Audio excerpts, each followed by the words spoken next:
speeches. Now I request Lieutenant General Dr. Rajesh Pant, National Cyber Security Coordinator, Prime Minister's Office, Government of India, to come on stage and give a special address on securing cyber world in digital age.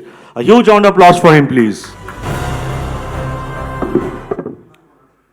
Good afternoon, ladies and gentlemen, and thanks to APAC for having me here. I'm sorry if I'm delaying you for lunch.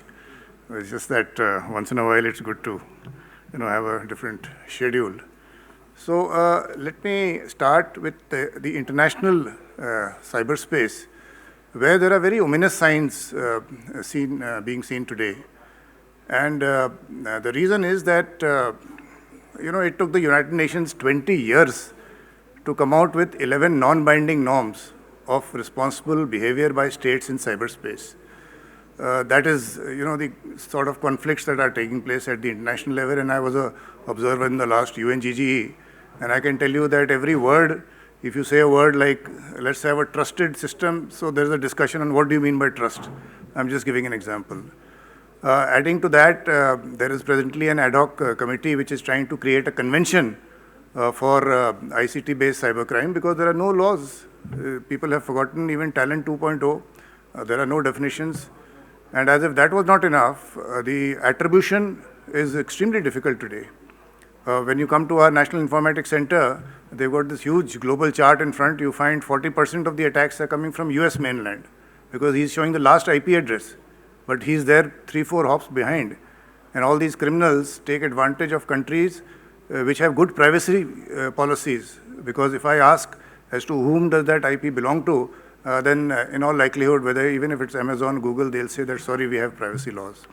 So there is no attribution, cryptocurrency is being used, traceability is very difficult, and as if that was not enough, we have the deep in the dark web. So in the international global cyberspace, there are issues.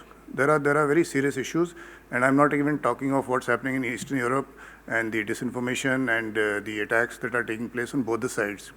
One change I have found recently is that in the dark web, for the first time I am seeing that the groups are squealing against each other. So we have the anonymous group that says that Hydra is doing this, he's got this data. That's the first time I am seeing this phenomenon, that in the dark web there's a lot of churning taking place. So from the international cyberspace, let me come down to the national level. The good news is that India has jumped 37 positions. From 47, we've come to 10th in the Global Cybersecurity Index of the United Nations. So that's a very heartening feature. It was a year-long exercise. There were 157 questions to answer, and it was an iterative process. So every question that you answer, you have to give the proof in terms of the digital link and the portal, etc. So that has been a successful exercise. But it's not that it was for nothing. If you see things that have happened on ground, we have taken massive actions to ensure that our national cyberspace remains safe, secure, trusted, and resilient. And the actions I'm talking of are the Information Security Education and Awareness Program. It's a huge program of the Ministry of Electronics and IT. We have created an organization called the National Cyber Coordination Center, which gives you the threat prediction. So it is monitoring the metadata of all the packets that are coming, and from that it is trying to discern whether in a particular port the number of packets are rising, so it tells that particular IP address that it's likely you're coming under a DDoS attack, etc. So threat prediction is taking place at that level. For the cybercrime, number of actions have taken place. We've created the Indian Cybercrime Coordination Center, I4C, where, of course, unfortunately, there are 3,500 reports every day reported of people losing money on that portal. So that is one area which pains me a lot, because not because of the system that is not working, but because of the conviction rate that is not happening. The prosecution is not happening. And the reasons for that are many. Those who understand how our system works, you'll find that when we go to the SIM, you find it's a fraud SIM, account is a fraud account or a mule account. There are multiple addresses, fraud addresses. It's very difficult to trace. The interstate police matters are there. So this is an area of concern as to how do we address the cyber crime and the frauds. And what I keep advising people is that at the end of the day, it is the human being who's clicking on that link which is starting the whole process. So please, please, please improve your cyber hygiene. Don't fall for that phishing, smishing, wishing, which is happening as we speak. So from the cyber crime point of view, this has happened. We've created a National Forensic Science University in Gandhinagar because digital forensics is also very important. And you heard the Home Minister 3 days back who said that a large number of these forensic cases will be taken up. And in the Ministry of External Affairs also, we've created a cyber diplomacy wing. So at the national level, a number of actions have taken place. Out of all our sectors, 2 sectors we've tackled, which we call as supercritical sectors. At the national level, we've got 7 critical sectors like transportation, banking, finance, insurance, etc. But out of all these 7, 2 are supercritical, that is power and telecom. And the reasons are obvious. If there's no power, then there are no lights. If there's no telecom, then there is no info flow. And everything suffers from governance to business.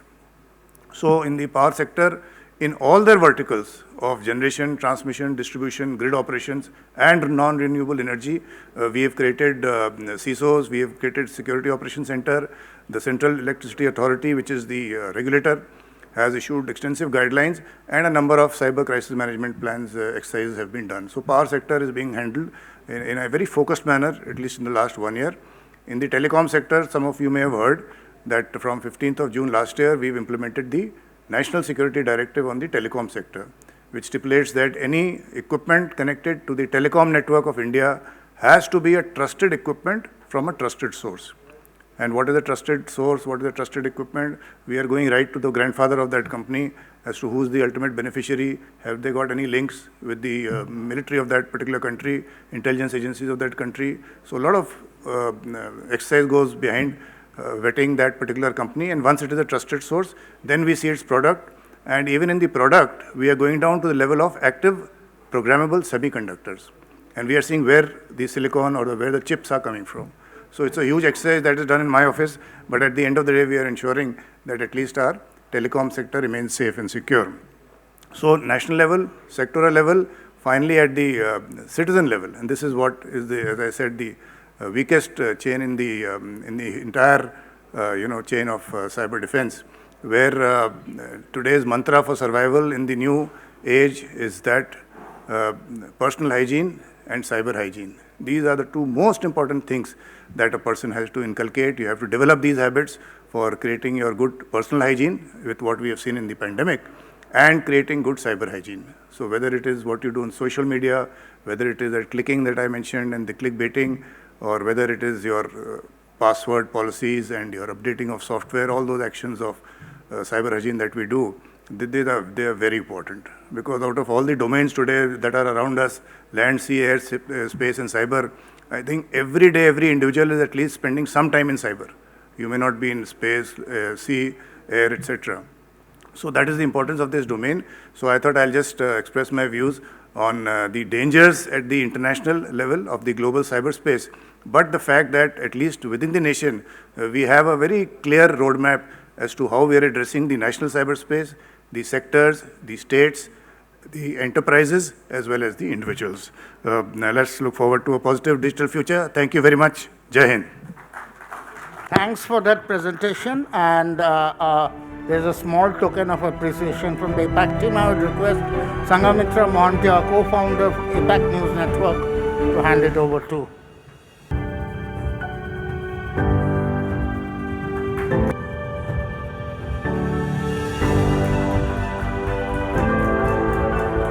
Thank you.